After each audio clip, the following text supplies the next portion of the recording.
Show a machine 1,000,000 photos of a cat, and it never learns what a cat is. It just guesses, checks how wrong it was, and tries again. A few billion times, and at the end of that, it tells a cat from a dog better than you do. Nobody wrote the rule. Nobody could. Here's what's actually happening in there. We say AI learns. That word is doing a lot of work. It doesn't read. It doesn't understand. It doesn't remember a single photo it was shown. Learning, here, means one thing: adjusting numbers until the mistakes get smaller. That's it. That's the whole trick. The clever part was never the knowing, it's the correcting. Before any of this can start, someone has to build the pile. 1,000,000 labeled photos of a cat is not a thing that exists in nature. It has to be made. People, real ones, paid by the hour, looked at image after image and typed what was in it. Cat, dog, not a cat. The machine never learns from the world. It learns from that pile, and only that pile. Everything it will ever be good at, and everything it will get wrong, is sitting in there before training even begins.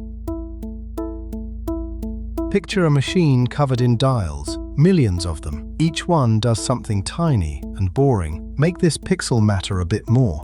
That one, a bit less. At the start, every dial is set at random. The machine knows nothing. Show it a cat and it will say, with total confidence, dog. Those dials have a name, parameters, sometimes called weights. GPT-3 had 175 billion of them. Not one was set by a human hand. The photo goes in, but not as a photo, as numbers, thousands of brightness values. They flow through the dials, multiplied and added, layer after layer, and out the far end come scores. Cat 0.2, dog 0.7, bird 0.1. The machine has decided, dog, it's wrong, and being wrong is the only thing that makes this work. So, we measure the mistake exactly. The right answer was cat 1, dog 0. The machine said 0.2 and 0.7. The gap between what it said and what was true gets crushed into a single number. That number is called the loss, and it is the only feedback the machine ever gets. No explanation. Nobody tells it that it missed the whiskers. Just this much wrong. Now, the clever bit, the bit that took researchers decades to work out. The machine runs backwards through itself and asks every single dial one question. If I turned you slightly, would the mistake get bigger or smaller? That's calculus. The chain rule, the thing you were taught at 17 and told you'd never use. It hands every one of those millions of dials a direction and a size. Blame divided up. The method is called back-propagation. 3 pages in Nature, 1986. Hinton shared a Nobel Prize in Physics in 2024 for the neural network research this came out of. Every dial turns, barely, not to the right answer, just one small step in the less wrong direction. How big that step is has a name too, the learning rate. Too big, and the machine overshoots forever, bouncing past the answer. Too small, and it never arrives at all. Then the next photo lands, and the whole thing runs again. Measure, blame, nudge, millions of times. That loop is the entire field. And here's what's uncomfortable. It's the same loop all the way up. The thing writing your emails is running this exact cycle. Just with words, instead of pixels. Hide the next word. Guess it. Measure how wrong. Turn the dials. Do that across most of the text people have ever written. And grammar falls out of it. Then facts. Then something that looks an awful lot like reasoning. Not because anyone put it in there, because it made the number go down. GPT-3 was fed 300 billion tokens. Tokens are fragments of words, about 4 characters each. Nobody read any of it.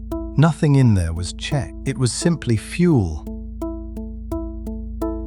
Now, the part almost nobody realizes. After all those millions of cat photos, not one of them is inside the model.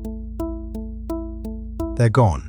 They were never stored. What's left is the dial setting, numbers, and nothing else. A model trained on 1 billion images can be smaller than the images it learned from.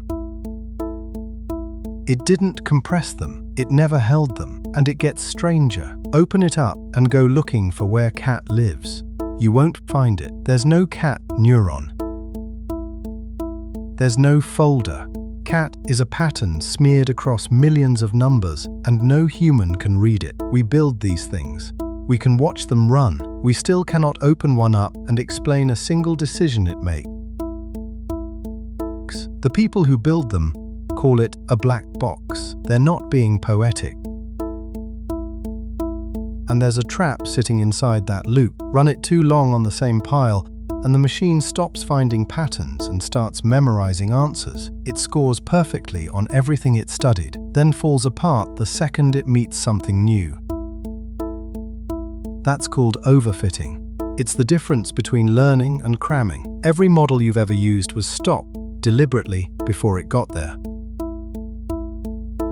So what do you actually do with that? 4 things. 1. When it's confidently wrong, that isn't a glitch. Confidence and correctness are separate things in there. It was never trained toward true. It was trained toward likely. 2. Give it examples. It learned from patterns, so hand it the pattern you want. 2 good examples beat a paragraph of instructions. 3.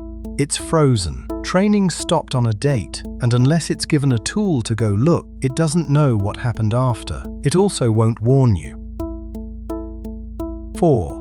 Watch the edges. It's superb on what it saw a lot of, and shaky on what it barely saw. Ordinary request, trust it. Unusual one, check it. So, the next time something calls itself artificial intelligence, remember what's underneath it. No rules, no understanding, no memory of anything it studied, just a very long argument with its own mistakes. Guess, measure, blame, nudge, repeat, until the errors run out. That isn't thinking, honestly, it's barely learning. But it built almost everything you're about to use this year. And that's kind of genius. Did it click? Next up. If it only ever learned what's likely and never what's true, why does it invent things that sound perfect? See you there.